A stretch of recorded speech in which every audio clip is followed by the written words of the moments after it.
Muhammadan abduhu wa rasuluhu la nabiyya ba'dah. Allahumma shalli wa sallim ala sayyidina Muhammadin wa ala ali sayyidina Muhammad.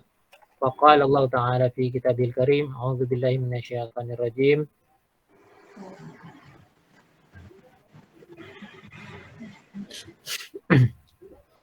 A'udzu billahi minasyaitonir rajim. Bismillah ya. Ya ayyuhalladzina amanu kutiba alaikumusiyam kama kutiba alal ladzina min qablikum la'allakum tattaqun. Sadaqallahul adzim wa sadaqa rasuluhun nabiyul habibul karim rahnu ala dzalika minasyaitin wasyakirin walhamdulillahi rabbil alamin. Amma ba'd. Alhamdulillah segala puja dan puji bagi Allah Subhanahu wa taala yang telah memberikan nikmat karunia kepada kita sekalian sehingga pada siang hari ini kita bisa sama-sama berkumpul di ruang virtual ini. Mudah-mudahan perkumpulan kita ini akan mendapatkan berkat rahmat ridho dari Allah Subhanahu wa taala dan akan dicatat oleh Allah Subhanahu wa taala sebagai bagian dari amal kebaikan kita yang akan memperberat timbangan amal kita di hari kiamat kelak. Salam serta salam semoga selalu tercurah limpahkan pada Nabi besar Muhammad SAW, kepada para keluarga, para sahabat dan para pengikut yang setia hingga akhir zaman. Dan mari sama-sama kita bermohon pada Allah, mudah-mudahan kita akan dicatat oleh Allah Subhanahu wa taala sebagai bagian dari pengikut Nabi sehingga berhak untuk mendapatkan syafaatnya di hari kiamat. Mari sama-sama kita mulai dengan membaca basmalah. Bismillahirrahmanirrahim.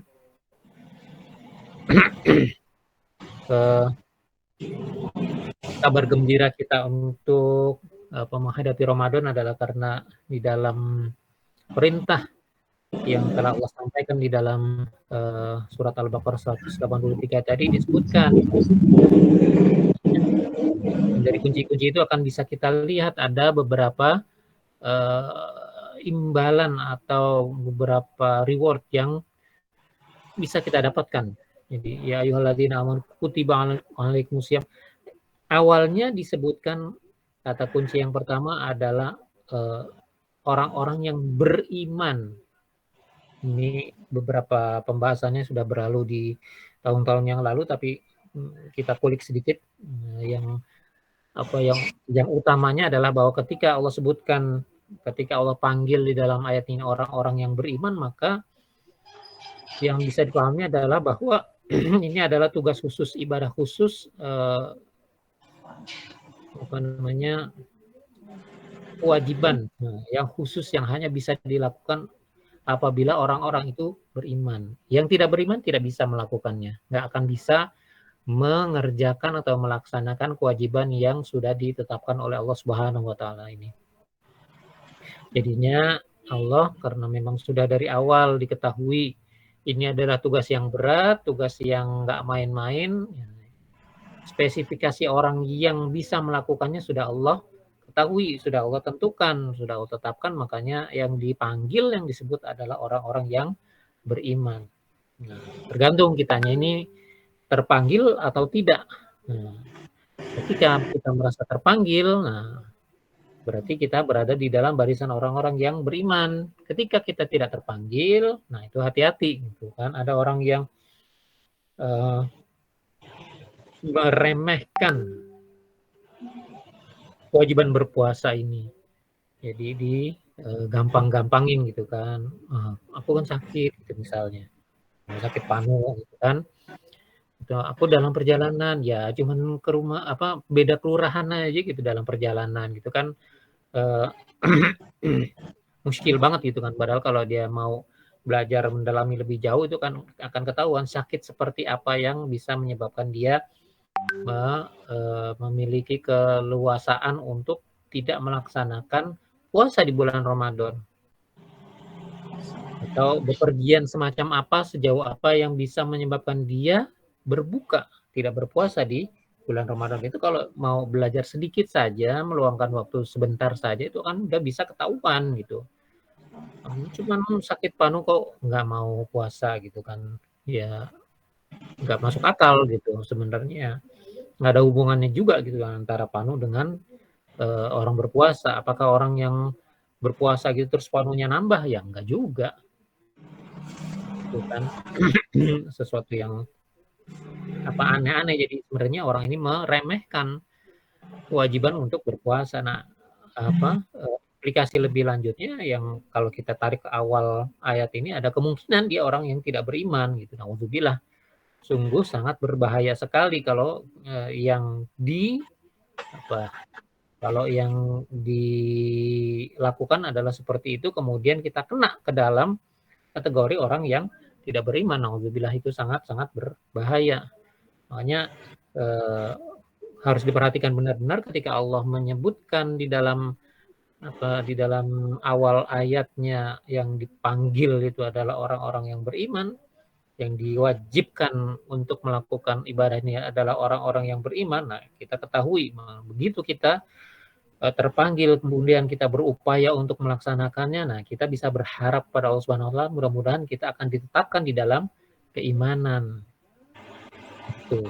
Nah, di sisi lainnya adalah ketika Allah sampaikan bahwa yang wajib melakukan ini adalah orang-orang yang beriman, maka ketika ada orang-orang lain yang tidak beriman dengan keimanan yang dituntut oleh Allah Subhanahu wa taala, kan kita udah belajar itu imannya di dalam hati diyakinkan, kemudian diikrarkan dengan lisannya, kemudian dilaksanakan dengan anggota tubuhnya, kemudian keimanan itu mencakup di antaranya kalau kita belajar rukun iman itu semua rukun iman itu harus tercakup di dalamnya. Orang yang beriman yang semacam itu yang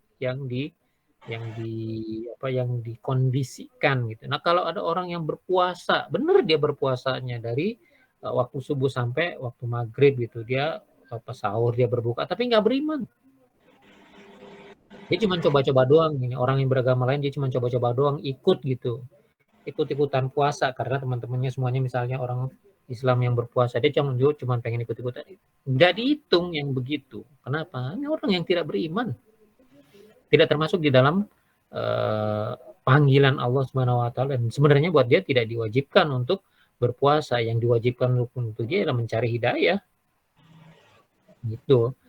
Nah, karena memang tidak punya iman, dia tetap meskipun dia berpuasa akan sia-sia. Dalam artian puasanya dia ini kalau memang nanti ada akibat-akibat atau manfaat secara fisik, ya, secara jasmani kepada dia, nah itu adalah bagiannya dia. Akan tapi yang jelas karena dia tidak beriman, nah tidak memiliki nilai pahala buat dia. Ini kan udah sering kan dibahas kan dari logikanya siapa tuh, Zakir Naik atau siapa gitu kan, tidak dia ikut ujian, ikut belajar Pak, ikut ujian, tugas semua dikerjain gitu kan, tapi dia nggak dapat ijazah kelulusan. Kenapa lah dia nggak daftar dari awal gitu. Itu kan logikanya seperti itu. Dia tidak punya iman, bukan orang yang beriman, tidak mengikrarkan dirinya sebagai seorang muslim gitu kan. Maka ketika dia berpuasa, meskipun tata caranya benar gitu diikutin, nah, karena memang tidak ada keimanannya, ya sia-sia, nggak ada nilai pahalanya. Nah, ini satu tonggak yang di awal yang dipancangkan oleh Allah Subhanahu wa taala di dalam ayat ini yang mesti dipegang. Nah, ujungnya Allah Subhanahu wa taala sampaikan diwajibkannya ibadah puasa ini kepada kita dan juga orang-orang yang beriman yang sebelum kita itu, la'allakum tattaqun, supaya kita menjadi orang-orang yang bertakwa. Jadi ini tonggak yang satu tadi ada tonggak iman, tonggak yang kedua yang ditaruh di ujungnya oleh Allah Subhanahu wa taala adalah tonggak takwa. Itu. Jadi perjalanannya ini adalah dari iman, kita laksanakan ibadah-ibadah siam supaya kita menjadi orang yang bertakwa. Nah, orang-orang yang sudah berhasil melaksanakan ibadah siamnya dengan baik dan benar itu akan mendapatkan berbagai macam manfaat dan ganjaran dari Allah Subhanahu wa taala yang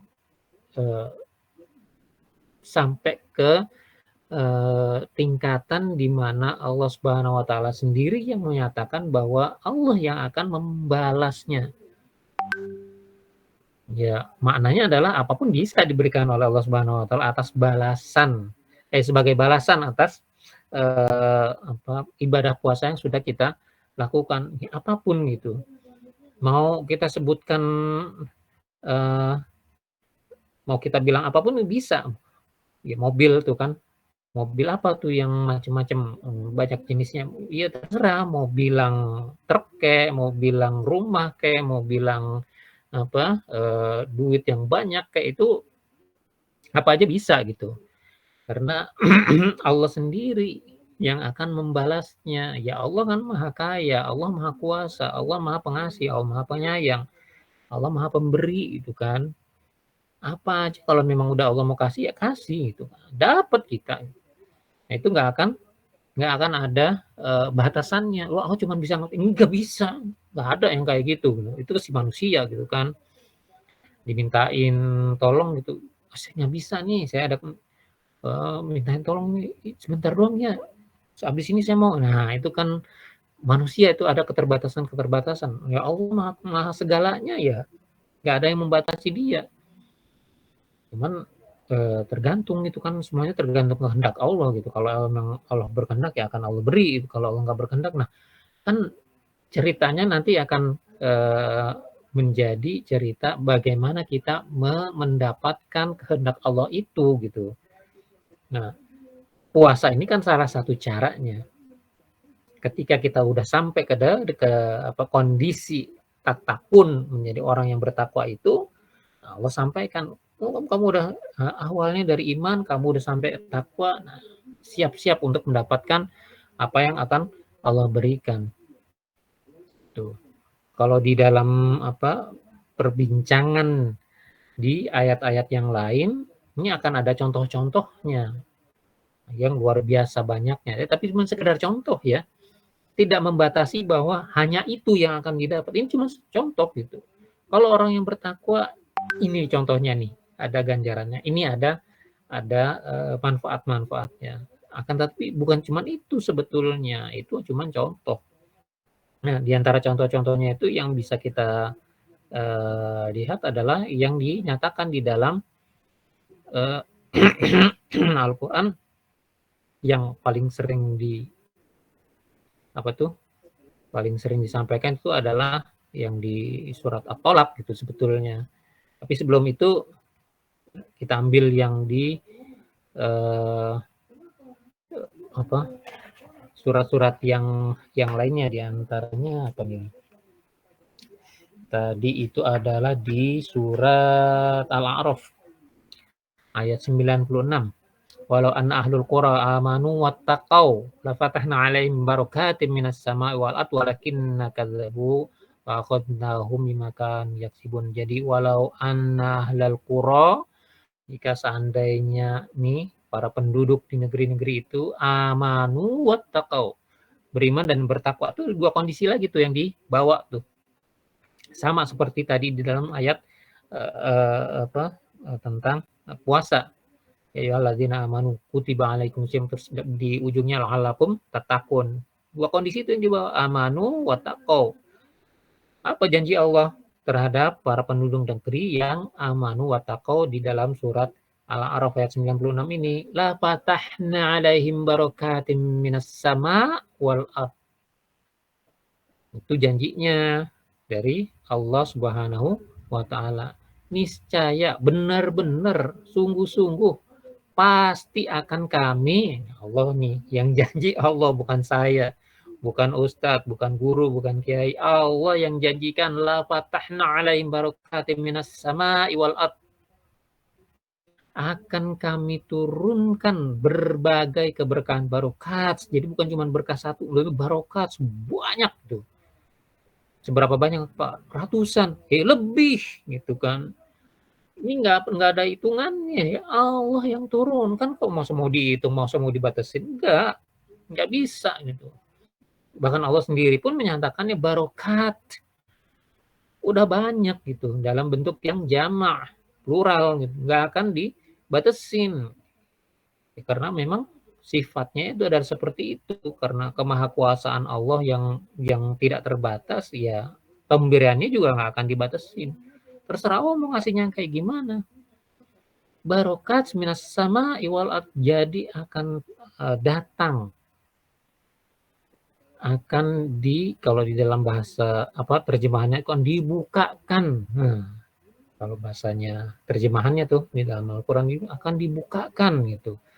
Untuk mereka berbagai keberkahan dari langit dan dari bumi. Ya, kalau dari yang tafsir-tafsir yang biasa itu akan disebutkannya kalau dari langit misalnya hujan turun menyirami bumi, bikin bumi tambah jadi subur. Nah, sudah disiram hujan akan tumbuh tanam-tanaman. Nah, tanaman itu tumbuh dia menjadi makanan hewan ternak. Wah, hewan ternak nanti akan jadi banyak gitu. Ini akan jadi berkah berupa kemakmuran. Subur yang ditanam itu menjadi subur. Yang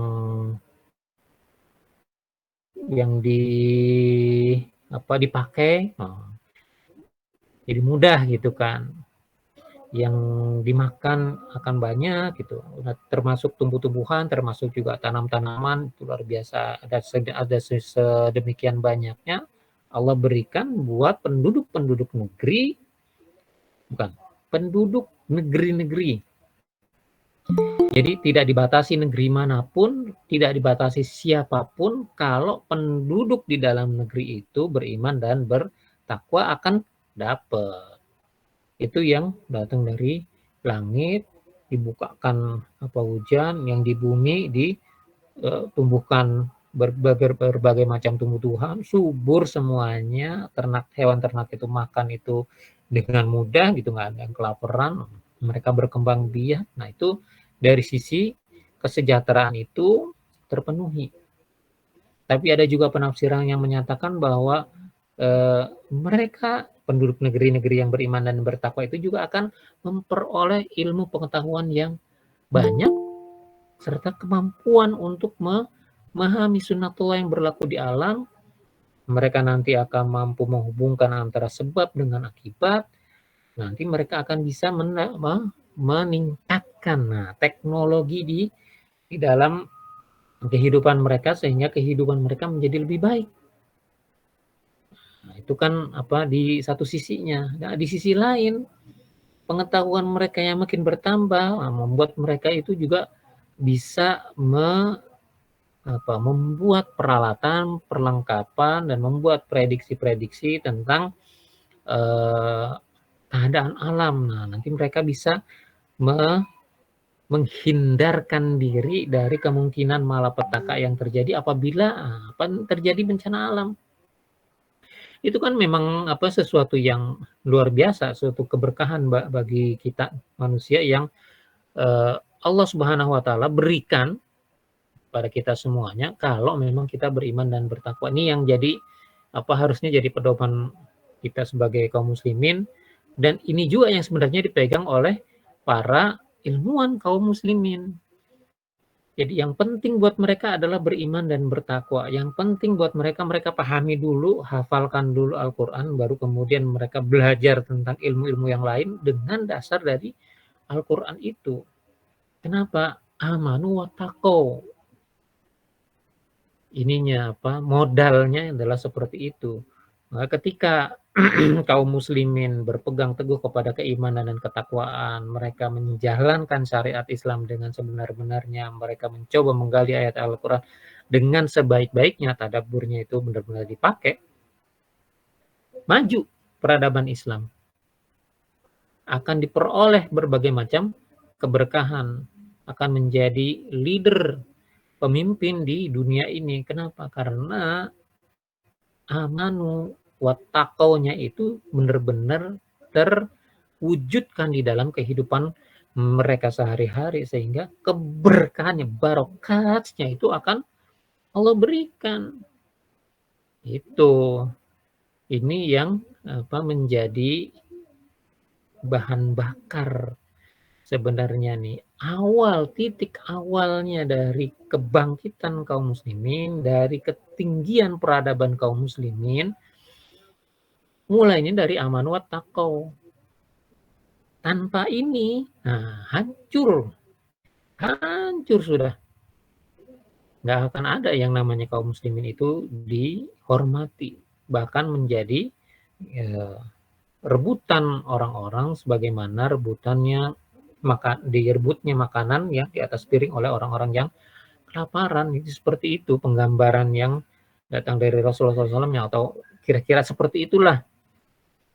Ya, sangat mengerikan gitu. Makanya kalau kita menemukan keterpurukan kaum muslimin pada saat ini, ya ingat itu, dilihat udah jelas ini apa asal usulnya itu, yang di awalnya itu yang sebenarnya kita tidak punya atau kehilangan titik awalnya amanu wattaqaunya itu, yang kita udah berada di titik nadir sehingga hilang itu yang namanya keberkahan. Barokatnya nggak turun, tidak dibukakan gitu. Nah, bagaimana kita mau dapat barokat gitu kan? Untuk membaca Al-Quran aja kita nggak mau gitu. Atau malah nggak bisa gitu, naudzubillah kan, karena tidak belajar jadi nggak bisa baca Al-Quran gitu. Disodorin Al-Quran, kamu orang Islam, iya baca Quran nggak bisa. Gimana caranya orang Islam nggak bisa baca Quran? Emang ada seperti itu, bukan yang nggak ada, cuman kita nggak tahu. Nah misalnya kalau kita nggak tahu bukan berarti nggak ada orang Islam yang tidak bisa baca Al-Quran, ada orang Islam yang tidak mau baca Al-Quran, ada. Tuh. Jadi sesuatu yang yang ada ini yang mesti kita hindari gitu, mesti kita habisi gitu. Untuk kebodohan tidak bisa membaca Al-Quran ya mesti dihabisi. Makanya bersyukur nih anak-anak sekarang itu udah punya banyak metode. Yang namanya metode apa, Iqra, Barki, terus apa-apa lagi itu banyak itu namanya metode-metodenya supaya kita bisa membaca Al-Quran. Ya kalau memang kitanya sendiri belum bisa baca Al-Quran, ikut tuh. Nah, perhatikan juga teman-teman atau lingkungan sekitar kita, masih ada nggak nih teman-teman kita yang tidak bisa membaca Al-Quran. Nah dulu di kantor yang dulu tuh ada tuh teman-temannya si Tami tuh, ada yang belum bisa baca Al-Quran. Nah, mendingan sekarang si Tami mesti lihat-liatin tuh temannya, kalau masih ada yang nggak bisa, nah cariin gurunya supaya mereka bisa baca Al-Quran. Ini penting buat kita, karena ini akan menjadi awal dari amanu wattaqau, beriman dan bertakwa. Ini akan menjadi awal juga dari turunnya, terbukanya berkat dari Allah Subhanahu wa taala untuk kita semua. Ini mudah-mudahan nih ini hiburannya dari Ramadan yang seperti ini, karena Ramadan itu adalah syahrul Quran, bulan diturunkannya Al-Quran. Nah, begitu sampai kepada Ramadan kita nggak bisa baca Al-Quran, nah naudzubillah, jangan sampai itu. Sangat mengerikan sekali itu keadaan yang sangat, gambaran yang sangat buruk dari kaum muslimin. Jangan sampai kita menemukan itu di sekeliling kita. Makanya kalau dilihat-lihatlah, ditanya-tanya, dicari-cari, kalau memang ada yang belum bisa kita ajarin, kalau memang perlu diajarin, kalau memang kita nggak bisa ngajarin, cariin gurunya supaya mereka bisa membaca Al-Quran. Alhamdulillah, mudah-mudahan yang sedikit ini bisa bermanfaat buat kita semuanya. Apabila ada yang benar maka itu datangnya dari Allah Subhanahu wa taala, apabila ada yang salah maka itu datangnya dari kesalahan saya pribadi. Saya mohon ampun kepada Allah, saya mohon maaf kepada teman-teman semuanya. Mari sama-sama kita akhiri pertemuan pada siang hari dengan membaca hamdalah. Alhamdulillahirabbil alamin.